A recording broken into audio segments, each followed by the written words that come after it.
Australia దేశం under 16 16 సంవత్సరాల లోపల పిల్లలు ఎవరైతే ఉన్నారో వాళ్ళకి కంప్లీట్గా సోషల్ మీడియా అకౌంట్స్ బ్యాన్ చేస్తూ ఒక కొత్త చట్టం తీసుకొచ్చింది. దీనివల్ల పిల్లలు సైబర్ బుల్లింగ్కి గురి కాకుండా ఉంటారని, వాళ్ళకి మెంటల్ హెల్త్ ఇష్యూస్ రాకుండా ఉంటాయని, దాంతోపాటు వాళ్ళు ఆన్లైన్ సోషల్ మీడియా ప్రభావానికి ఇన్ఫ్లుయెన్స్ కాకుండా ఉంటారని చెప్పి కూడా ఆస్ట్రేలియా ప్రభుత్వం భావిస్తుందన్నమాట. ఒకవేళ కనుక సోషల్ మీడియా ప్లాట్ఫామ్స్ ఈ ఆస్ట్రేలియా ప్రభుత్వం చేసిన ఈ రూల్స్ కనుక ఫాలో కాకపోతే దాదాపు 32 మిలియన్ ఆస్ట్రేలియన్ డాలర్స్ వరకు ఫైన్ ఉండే అవకాశం కనిపిస్తోంది. మనం చూస్తున్నాం, ఇన్స్టాగ్రామ్ కావచ్చు, ఫేస్బుక్ కావచ్చు, ఇవన్నీ కూడా మెటా నడిపిస్తుంది. ఆ తర్వాత టిక్ టాక్, బైట్ డాన్స్ వాళ్ళు నడిపిస్తున్నారు. అండ్ ఎక్స్, ఇంతకుముందు ట్విట్టర్ అంటున్నాం. అదేవిధంగా యూట్యూబ్ ఓన్డ్ బై ఆల్ఫాబెట్. వీటన్నిటితో యువత చాలా చెడు ప్రభావాలకి గురవుతున్నారనమాట.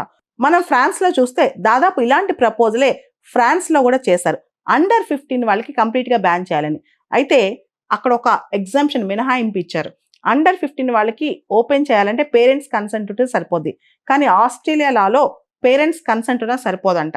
ఎవరు చెప్పినా వినరు. అండర్ 16 వాళ్ళు కంప్లీట్గా ఈ సోషల్ మీడియా మొత్తం బ్యాన్ అంట.